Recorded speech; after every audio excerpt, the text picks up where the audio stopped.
Good morning class. Myself Ranjita Prasad. आज हम लोग इंटेलिजेंस थ्योरी जो है, बुद्धि के सिद्धांत, उसका ऑलरेडी 2 वीडियोस में हम लोग थ्योरीज ऑफ इंटेलिजेंस का स्टार्टिंग कर चुके थे। इसमें एक कारक सिद्धांत के बारे में एक कारक सिद्धांत से पहले हम लोगों ने थ्योरीज ऑफ इंटेलिजेंस के बारे में पढ़े थे, है ना। उसका मीनिंग थोड़ा समझाने की कोशिश किया गया था। उसके साथ साथ आप कह सकते हैं हम लोग थ्योरीज में कौन सा थ्योरीज जो हमारे सिलेबस में है, उसके हिसाब से हम लोग इसको स्टडी करेंगे। तो उसमें से एक कारक सिद्धांत, द्विकारक सिद्धांत, है ना। उसके साथ साथ हम लोग मल्टी जो आपका थ्योरीज़ है, बहुकारक सिद्धांत है, ये सारे थ्योरीज जो है, और भी थ्योरीज है, उसके बारे में डिस्कशन करेंगे। उसमें से हम लोग 1 फैक्टर थ्योरी यानी कि एक कारक सिद्धांत के बारे में ऑलरेडी डिस्कस कर चुके थे। नॉट ओनली 1 फैक्टर, हम लोग 2 फैक्टर थ्योरी यानी कि द्विकारक सिद्धांत के बारे में डिस्कस किए थे। लेकिन आज हम लोग द्विकारक सिद्धांत यानी कि 2 फैक्टर थ्योरी के साथ साथ थोड़ा सा इसका रिपीट करेंगे। रिपीट करने के बाद हम लोग जो मल्टी फैक्टर थ्योरी है यानी कि बहुकारक सिद्धांत के बारे में डिस्कशन करेंगे। तो पहले हम लोग क्या करें, थोड़ा सा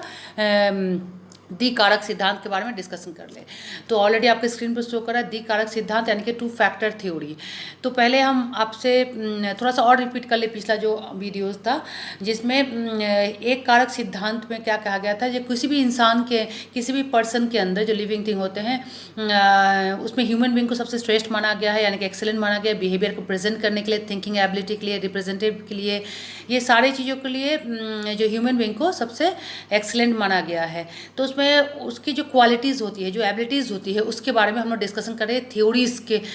थ्रू। और ये थ्योरीज़ जो है, जो साइकोलॉजिस्ट हैं, वो अपने काफ़ी रिसर्च के बाद ऑथेंटिक रिपोर्ट के थ्रू उन्होंने ये थ्योरीज़ को प्रेजेंट किया है। तो उसमें एक कारक सिद्धांत के थ्रू हम लोगों ने क्या डिस्कशन किया था, जो कोई भी पर्सन के अंदर जब कोई भी जनरली जी फैक्टर होता है ना एस फैक्टर होता है। जी फैक्टर का मतलब होता है जनरल फैक्टर और एस फैक्टर का मतलब होता है स्पेसिफिक फैक्टर। तो जी जनरल फैक्टर जो है बाय बर्थ यानी कि जन्म से ही वो पर्सन जो है लेकर जन्म लेता है। जो नॉर्मल क्वालिटीज़ एबिलिटीज़ जो होती है, वो सारे क्वालिटीज़ के साथ साथ वो हर एक क्वालिटी जो उसको सोसाइटी में एडजस्ट कर सके, एडजस्ट करने में उसको हेल्प कर सके, उसको फैमिली में हो या कोई भी ऐसा ओकेजनली हो गया या कोई भी ऐसा प्रॉब्लम सॉल्विंग मैटर हो गया, कहीं पर भी वो अपने आप को एडजस्ट कर सके, ऐसा थोड़ा बहुत सारे क्वालिटीज़ उसके अंदर होते हैं। Suppose that entertainment quality, problem solving quality, है ना, फैमिली एडजस्टेबल क्वालिटी या सोसाइटी एडजस्टेबल क्वालिटी, ये सारी क्वालिटीज़ उसके अंदर होती है, लेकिन परफेक्शन के साथ नहीं होता है। थोड़ा बहुत सारी क्वालिटीज़ उसके अंदर, इसको मतलब पर्सन के अंदर होता है। तो ये तो हो गया जी फैक्टर यानी कि जनरल फैक्टर। वो आपको यदि उसको डेवलप ना करना चाहे तो नॉर्मली जैसा लेके वो पैदा होता है, जन्म लेता है, वो मृत्यु से पहले तक यानी कि बिफोर डेथ तक उस पर्सन के अंदर वो एज इट इज़ रहता है, राइट। अब हम लोग क्या बात करेंगे एस फैक्टर के बारे में। एस का मतलब होता है स्पेसिफिक फैक्टर, यानी किसी भी पर्सन के अंदर स्पेशल क्वालिटी जरूर होता है, यानी कि हर एक इंसान कोई ना कोई क्वालिटी एडजेक्टिव को लेकर पैदा होता है। उसमें से कुछ क्वालिटी जो एक होता है जी फैक्टर जनरल फैक्टर के साथ, और कुछ होता है कुछ एक न एक ऐसा क्वालिटी होता है जो पर्सन के अंदर वो मतलब वो लेकर जन्म लेता है, उसके अंदर होता है। जब बीइंग अ टाइम यदि ऐसा कोई वक्त आता है, ऐसा कोई जब ज़रूरत पड़ती है या उसको लाइफ में ज़रूरत पड़ता है या किसी की ज़रूरत पड़ता है या सोसाइटी को ज़रूरत पड़ता है या ऐसा कोई प्रेजेंट करने की जब मौका मिलता है, तो उसके अंदर जो क्वालिटी होती है, जो एबिलिटी होती है, उसमें से कुछ ऐसा क्वालिटी एबिलिटी जो सामने आ जाता है सोसाइटी के सामने या खुद उसके सामने, उस पर्सन के सामने, जिससे उसको खुद को अपने अंदर पहचान हो जाता है जो मेरे अंदर ये क्वालिटी ऑलरेडी था, जो कि मुझे पता नहीं था, जो आज ये सर्कमस्टेंसेस के थ्रू मुझे पता चला, राइट। तो वो क्या बन जाता है, उसके लिए स्पेशल बन जाता है। तो उसको क्या होते हैं, उसको स्पेसिफिक बन जाता है, जिसके थ्रू वो आइडेंटिफिकेशन उसका हो जाता है या वो खुद भी आइडेंटिफाई कर पाता है जो मेरे अंदर ये क्वालिटी है। तो उसको क्या बोलते हैं स्पेशल स्पेसिफिक क्वालिटी। तो उसको होता है यदि एक क्वालिटी ऐसा दिखाई पड़ा तो उसको S1 बोलते हैं। यदि उस पर्सन के अंदर उस क्वालिटी के साथ साथ कुछ और भी क्वालिटी, कोई और एक क्वालिटी जो शो करता है, जिसके थ्रू भी और पहचाना जाता है कि इस पर्सन के अंदर 2 ऐसा मेजर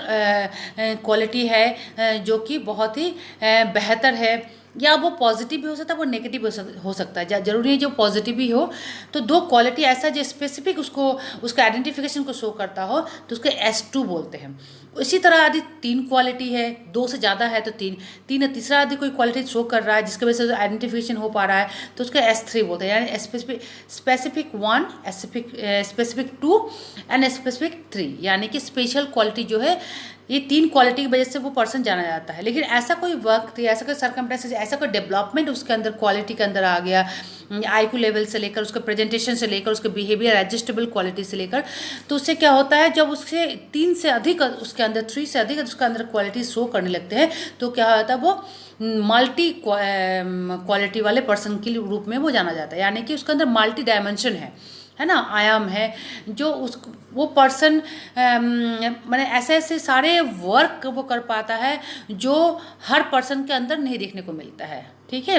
जैसे एक पर्सन अच्छा स्पोर्ट्समैन भी है, अच्छा कुक भी है, अच्छा आपका कह सकते हैं स्टूडेंट भी है, अच्छा सिंगर है, अच्छा डांसर है, अच्छा प्रॉब्लम सॉल्विंग क्वालिटी उसके अंदर है, या कह सकते हैं एज ए ह्यूमन बीइंग यदि वो मेल है तो as a son, as a daughter, as a son, as a husband, as a teacher वो अच्छा रोल प्ले कर रहा है। इसी तरह यदि फीमेल है तो as a mother, as a daughter, as a wife, है ना, as a sister, whatever the उसका सोसाइटी में जो उसका जो सोशल लाइफ में जितने भी उसके रिलेशंस हैं वो सारे रिलेशंस को निभाने में वो बेहतर अपना योगदान या कंट्रीब्यूशन दे रही है या दे रहा है। राइट, तो हम लोग यदि सोशल ह्यूमन बीइंग पर्सन के हिसाब से कह सकते हैं या अलग अलग क्वालिटी भी कह सकते हैं, तो इससे क्या होता है उसका मल्टी डायमेंशन क्वालिटी उसके अंदर शो करता है। तो दी कारक सिद्धांत में कहा गया जी फैक्टर के साथ साथ S factor S1 and S2 भी उसके अंदर है। तो इसमें क्या क्या देखिए नीचे सबसे नीचे कहा गया, देखा हम लोग शो किए थे जो A equal to G plus S1 plus S2 plus S3, यानी कि A का मीन्स क्या होता है व्यक्ति का पूर्ण बुद्धि, यानी कि all total of intelligence, and G means सभी क्रियाओं में विद्यमान रहने वाला तत्व, यानी कि जनरल फैक्टर। S1 यानी कि एक विशिष्ट योग्यता, यानी कि स्पेसिफिक वन क्वालिटी। S2 दूसरी विशिष्ट योग्यता, यानी कि द्विकारक सिद्धांत, द्विकारक क्वालिटी कह सकते हैं, यानी कि उसका स्पेसिफिक 2 क्वालिटी, स्पेसिफिक 3 क्वालिटी, यानी कि तीसरी विशिष्ट योग्यता। यानी कि देखिए ये पिक्चर के थ्रू भी दिखाने की कोशिश किया गया है। जैसे देखिए यहाँ पर जी फैक्टर है, जी फैक्टर के साथ साथ ऊपर S1 S2, दैट मीन्स यहाँ पर क्या शो करने की कोशिश किया गया है, ये द्विकारक सिद्धांत के तहत कहा गया जी एक पर्सन के अंदर यदि 2 टाइप के जो स्पेशल क्वालिटी जिसकी वजह से वो आइडेंटिफिकेशन हो रहा है उसका, तो उसके अंदर यानी कि 2 टाइप की क्वालिटी है। और उसके बाद क्या है, हम लोग यदि इस पिक्चर के थ्रू यदि फिर समझने की कोशिश करेंगे, देखिए बीच में जी है, then S1 S2 S3 and S4, यानी कि एक क्वालिटी के साथ साथ दूसरा, तीसरा एंड चौथा, यानी कि एक पर्सन के अंदर ये सारी क्वालिटीज़ है जिसके अंदर वो उसके अंदर आइडेंटिफिकेशन हो पा रहा है। आज हम लोग जो बात करने जा रहे हैं वो है बहु कारक सिद्धांत, यानी कि मल्टी थ्योरी या और मल्टी फैक्टर थ्योरी के बारे में बात करने जा रहे हैं। राइट, तो मल्टी फैक्टर थ्योरी स्टार्ट करने से पहले ऑलरेडी बता दीजिए एक जिसके अंदर मल्टी फैक्टर या मल्टी डायमेंशन जिसके अंदर होता है उसके अंदर जी factor S1 S2 S3 S4 के साथ साथ उससे अधिक भी उसके अंदर क्वालिटी होता है जिसकी वजह से वो आइडेंटिफिकेशन हो पाता है। राइट, तो इसके शॉर्ट एक हमने आपको मीनिंग देने की कोशिश की। अब देखिए इस पिक्चर के थ्रू क्या शो कर रहा है, देखिए यहाँ पर जैसे आपको इससे पहले जो पिक्चर था उसमें जी फैक्टर के साथ S1 S2 S3 and S4 था। यहाँ पर जब जिसके अंदर मल्टी डायमेंशन क्वालिटीज़ होते हैं उसमें देखिए S V D L R and L again लिखा हुआ है। तो यहाँ पर क्या है, S मतलब स्कोर एबिलिटी, उसके अंदर क्या क्या क्वालिटीज़ हो सकती है जिसके आइडेंटिफिकेशन हो सकता है, जैसे स्कोर एबिलिटी हो गया, verbal ability, D is a directional ability, L is a logical ability, R is a remembering ability and L is a lecture ability. Right, यानी कि दैट उस पर्सन के अंदर, जिस पर्सन के अंदर यदि आपका बहु मल्टी डायमेंशन क्वालिटीज़ होती हैं उसके अंदर स्कोर एबिलिटी, जैसे पर्सन मैथ्स में भी बहुत अच्छा है, साइंस में भी अच्छा है, वर्बल एबिलिटी है उसके अंदर अच्छा है, डायरेक्शनल एबिलिटी यानी कि कोई भी जैसे किसी को गाइड कर सकता है, काउंसलिंग कर सकता है, सही डायरेक्शन दे सकता है, या अपना खुद से भी यदि कोई वर्क करा उसका खुद ही वो उसके अंदर ऐसा कैपेबिलिटी है जो वो डायरेक्शन खुद ही दे सकता है और उसके एम तक वो पहुंच सकता है बहुत सक्सेसफुली सही टाइम पर। लॉजिकल एबिलिटी है, एल की मीन्स लॉजिकल एबिलिटी कहा गया है, मतलब कोई भी चीज़ को या कोई भी थिंकिंग एबिलिटी को जब वो प्रेजेंट करता है या करना चाहता है तो उसके उसके वो थिंकिंग एबिलिटी में या प्रेजेंटेशन में लॉजिकल सारी क्वालिटीज़ एबिलिटीज़ होती है, जिसके थ्रू वो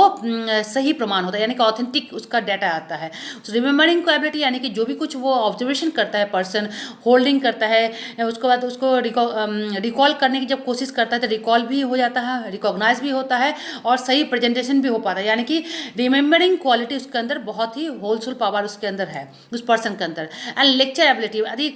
किसी भी टॉपिक पर या किसी भी मैटर पर यदि उसको कहा जाए कहने के लिए तो रिमेंबर के थ्रू, क्योंकि वो पहले ऑब्जर्वेशन और लर्निंग और होल्डिंग कर चुका था, तो रिमेंबरिंग की या रिकॉल के थ्रू वो क्या कर सकता है, उस टॉपिक पर वो बेहतर से उस पर लेक्चर दे सकता है। यानी कहते इस जो बहुकारक सिद्धांत जो है इसको मनोवैज्ञानिक, अमेरिकन का मनोवैज्ञानिक जो है उन्होंने क्या किया, थॉर्नडाइक ने इसको प्रेजेंट किया था अपने थ्योरीज के थ्रू, राइट। इसमें गार्डनर का जो विचार है ना, इसमें जो आदि उसको बहुकारक सिद्धांत को उन्होंने अपने एक थिंकिंग एबिलिटी के थ्रू हम कह सकते हैं उन्होंने प्रेजेंट करने की कोशिश किया। उसमें लिखा हुआ देखिए, हिंदी में भी है, आपको इंग्लिश दोनों में है। इसमें क्या किया गया है, एक क्षेत्र में यदि हम लोग गार्डनर के थ्रू यदि प्रेजेंट करना चाहें, एक क्षेत्र की प्रतिभा का दूसरे क्षेत्र की प्रतिभा यानी कि ब्राइटनेस के साथ एक निश्चित सकारात्मक संबंध होता है। दैट मीन्स इज क्या, according to the Gardner there is a certain positive relationship between brightness in one field and brightness in another field and so on. यानी कि कोई भी पर्सन के अंदर कोई भी एबिलिटी एंड क्वालिटीज़ जब होती है, यदि वो पॉजिटिव है तो कहीं ना कहीं हम लोग देख सकते हैं जो किसी अंदर के अंदर कोई पर्सन के अंदर कोई क्वालिटी एबिलिटी जब होता है, जब वो नेक्स्ट कोई वर्क करने जाता है तो कहीं ना कहीं उसके ब्राइटनेस, उसके क्वालिटी या उसके अंदर वो क्वालिटी है या इससे पहले भी वो इस तरह का वर्क कर चुका है या प्रेजेंटेशन दे चुका है, वो कहीं ना कहीं वो शो होता है, यानी कि छलकने लगता है, राइट क्लास। तो मेरे ख्याल से बहुकारक सिद्धांत जो है इसके थ्रू इसका आई थिंक कंसेप्ट को क्लियर करने की कोशिश किया गया। इसमें थॉर्नडाइक ने कुछ और भी कहा है। देखिए, बुद्धि का जो आपका है, बुद्धि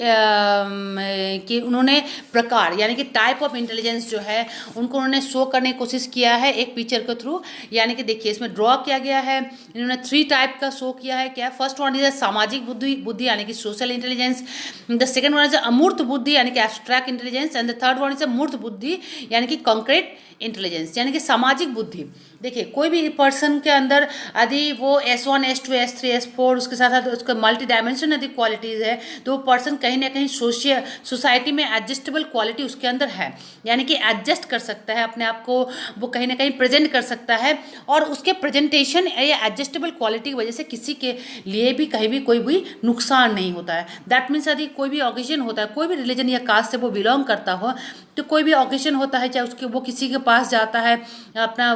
विल विशेष अपने विश करने के लिए, उस पर्सन के अंदर कोई, उस पर्सन के घर पर यदि कोई आता है तो वो क्या होता है, बहुत ही बेहतर से अपने सोशल मैनर, एटिकेट और बिहेवियर को शो करते हुए एडजस्टेबल क्वालिटी को शो करता है और उस पर्सन के साथ बहुत पॉजिटिवली अच्छा बिहेवियर करता है। यानी कि उस पर्सन के अंदर जो एक मोरल क्वालिटी होती है, एबिलिटीज़ होती है या सही से एटिकेट मैनर या बिहेवियर होता है, वो सारे उस पर्सन के अंदर होता है। और जो बुद्धि होती है, इंटेलिजेंस क्वालिटी होती है या इंटेलेक्चुअल क्वालिटी होता है, वो अपने बिहेवियर के थ्रू वो प्रेजेंट करता है और सोसाइटी में कहीं ना कहीं वो अपने आप को एडजस्टेबल शो करता है। इसमें आपको उसका नेक्स्ट वन क्या है, अमूर्त बुद्धि यानी कि एब्स्ट्रैक्ट इंटेलिजेंस। इसमें क्या है, इस तरह की जो क्वालिटी जिसके अंदर होती है जनरली वो क्या होता है, आप कह सकते हो वो इमेजिनेशन क्वालिटी उस पर्सन के अंदर होता है और उस पर्सन के अंदर इमेजिनेशन क्वालिटी के थ्रू कहीं ना कहीं वो अपने लाइफ में जितने भी प्रॉब्लम्स आते हैं उस प्रॉब्लम को सॉल्विंग करने की कोशिश करता है। नॉट ओनली दिस थिंग, वो किसी और के लिए भी एक अपना एक एग्जाम्पल बनता है। यदि किसी के लाइफ में कोई प्रॉब्लम आ रही है या किसी को कोई सोल्यूशन चाहिए तो इमेजिनेशन पावर के थ्रू या इमेजिनेशन क्वालिटी के थ्रू वो पहले इसमें अंदाज लगा लेता है वो पर्सन कि इस प्रॉब्लम का सॉल्विंग यदि इस तरीके से किया जाए तो कहीं ना कहीं वो ऐसा इसका रिजल्ट आएगा। यानी कि इमेजिनेशन पावर के थ्रू वो क्वालिटी उसके अंदर वो ऐसा क्वालिटी होता है जो इमेजिनेशन पावर के थ्रू वो प्रॉब्लम सॉल्विंग को पहले से वो एजम्पशन कर लेता है और कहीं ना कहीं पॉजिटिवली उसका सॉल्यूशन भी निकाल लेता है। इस तरह के क्वालिटी जिसके अंदर तो जनरली क्या होता है, वो पेंटर के अंदर ये क्वालिटी दिखाई पड़ता है या जो मैथमेटिशियन होते हैं या कह सकते हैं हम लोग जो पोएट होते हैं, जो राइटर होते हैं या जो एक्टर एक्ट्रेस होते हैं, से उस पर्सन, इस तरह के पर्सन के अंदर, इस तरह के पर्सनालिटी के अंदर ऐसा क्वालिटीज़ होती है, क्योंकि इमेजिनेशन पावर उसके अंदर होता है। यदि कोई एक्टर या एक्ट्रेस है, उनको यदि कोई कहानी सुना दिया गया तो पहले से इमेजिनेशन करके अपने अंदर वो सारे डायलॉग्स को फीड कर लेते हैं, और वो सारे किस तरीके से उनको एक्सप्रेशन देना है, कैसे डायलॉग्स को डिलीवर करना है, कैसे अपना बॉडी लैंग्वेज को शो करना है, वो सारे इमेजिनेशन पावर उस एक्टर या एक्ट्रेस के अंदर, वो जो स्टोरी सुनने के बाद ही उनके अंदर वो प्रेजेंट हो जाता है। सिर्फ उनका वेट रहता है जो कैसे वो प्रेजेंटेशन दे, राइट। जैसे एक चित्रकार, यानी कि हमने आपको पेंटर के बारे में कहा, एक पेंटर कहीं ना कहीं एज्यूम कर हो या इमेजिनेशन करके, यदि वो खुद से भी वो जहाँ पर वो गए नहीं हैं, लेकिन नेचर के बारे में, जिस नेचर, सपोज दैट यदि कोई हिल एरिया के बारे में, हिल सेंटर के बारे में यदि सोच लेते हैं, सोचने के बाद वहाँ के एक क्लाइमेट या एटमोसफियर को अपने चित्रकारी के थ्रू, यानी कि पेंटिंग के थ्रू वो अपने क्या कर सकते हैं, प्रेजेंट कर सकते हैं। इसी तरीके से आप कह सकते हैं पोएट भी हो, जैसे कोई स्प्रिंग यदि एटमॉस्फेयर या वेदर चल रहा है, या रेनी डे चल रहा है, तो रेनी डे के बारे में सोच कर कैसा उसका फीलिंग है, उसको वो कविता के थ्रू, यानी कि पोएम के थ्रू भी वो क्या करते हैं, प्रेजेंट करते हैं। That means abstract intelligency power जिस पर्सन के अंदर होते हैं, वो जनरली इस तरह के पर्सनालिटी के लोग होते हैं, यानी कि पेंटर होते हैं, कवि होते हैं, पोएट होते हैं, राइटर होते हैं, यानी कि कहानीकार होते हैं, या एक्टर एक्ट्रेस होते हैं। उसके बाद थर्ड वन क्या है, मूर्त बुद्धि, यानी कि आपको यह है कंक्रीट इंटेलिजेंस, यानी कि इस तरह के जो क्वालिटीज जिसके अंदर होता है, वो जनरली कहता है वो कह सकते कहीं ना कहीं प्रेजेंस लाइफ में जीते हैं, यानी कि वो कहीं ना कहीं ऐसा इमेजिनेशन या फैंटेसी वर्ल्ड में नहीं रहते हैं, वो वास्तविक बात करना चाहते हैं, वास्तविक दुनिया में रहकर, है ना, वो प्रेजेंट में रहकर वो सारे प्रॉब्लम को समझकर, देखकर वो सोल्यूशन करना चाहते हैं, या प्रेजेंट लाइफ कैसा चल रहा है, उसका फ्यूचर क्या हो सकता है, वो सोचने से पहले प्रेजेंट लाइफ को डील करना वो ज़्यादा पसंद करते हैं, है ना। इस तरह के जो पर्सन होते हैं, यानी कि वो इमेजिनेशन वर्ल्ड से ज़्यादा, वो फैंटेसी वर्ल्ड से ज़्यादा वो प्रेजेंट लाइफ में, प्रेजेंट से फ्यूचर कैसा बन सकता है, इसका ज़्यादा ध्यान रखते हैं। इस तरह के लोग जो होते हैं, पर्सन के पर्सनालिटी, वो इंजीनियर जो होते हैं या कोई मैकेनिक होते हैं, तो इस तरह के जो क्वालिटी होते हैं वो इस तरह के पर्सन के अंदर होता है, राइट क्लास। तो आज हम लोगों ने क्या क्या डिस्कशन करने की कोशिश की है, आज हम लोग द्विकारक सिद्धांत यानी कि टू फैक्टर थ्योरी को थोड़ा सा फिर से हम लोग क्विक रिवीजन कर लिए हैं। उसके साथ साथ हम लोगों ने इस पिक्चर के थ्रू, जो कि स्टडी में डिस्कशन किए थे, जी factor S1 S2 S3 S4 के थ्रू हम लोग डिस्कशन किए, एंड देन हम लोग आज स्टार्टेड किए ये बहुकारक सिद्धांत यानी कि multi factor theory, right. Multi factor के थ्योरी थ्रू जो हम लोग ने पिक, यानी कि जो यहाँ पर पिक्चर शो किया गया है, उसमें क्या शो किया गया है, अगेन हम रिपीट करें, मल्टी फैक्टर थ्योरी या मल्टी डायमेंशन क्वालिटी उस पर्सन के अंदर होता है जिसके अंदर जी के साथ साथ S1 S2 S3 4 के साथ साथ वो तमाम क्वालिटीज़ होती है जिसके थ्रू वो आइडेंटिफिकेशन होता है। इसमें देखिए SVDLRNL अगेन लिखा हुआ है, यानी कि score ability, verbal ability, directional ability, logical ability, remembering ability and the lecture ability. ये सारी क्वालिटीज़ उनके अंदर होते हैं। इसके अलावा भी बियॉन्ड और भी क्वालिटीज़ उनके अंदर होते हैं और बहुत बखूबी प्रेजेंट करते हैं, right. And the third one हम लोग ने डिस्कशन किया, क्या है वो, जो थॉर्नडाइक ने जो टाइप ऑफ इंटेलिजेंस को उन्होंने, यानी कि बुद्धि के प्रकार को उन्होंने 3 टाइप में डिस्कशन किया है, डिवाइड किया है। वन इज द सामाजिक बुद्धि यानी कि social intelligence, second one is the abstract intelligence यानी कि अमूर्त बुद्धि, and third one is the concrete intelligence यानी कि मूर्त बुद्धि। इन तीनों का हमने डिस्कशन किया। क्लास कल हम लोग कोशिश करेंगे जो समूह कारक तत्व यानी कि ग्रुप फैक्टर थ्योरी क्या है इसके बारे में डिस्कशन करने की कोशिश करेंगे। तो आज जो डिस्कशन किया गया इसके साथ यदि हम लोग समूह कारक भी डिस्कशन कर लेते कहीं ना कहीं वो पजल हो जाएंगे। तो इट इज़ द बेटर जो आज जो पढ़ाया गया है उसको आप डिस्कस कर पहले अपने आप में पढ़ लेंगे, रिविजन कर लेंगे, फिर कल के क्लास के लिए हम लोग तैयार रहेंगे, right class. So thank you for today, thank you so much today and take care about your self.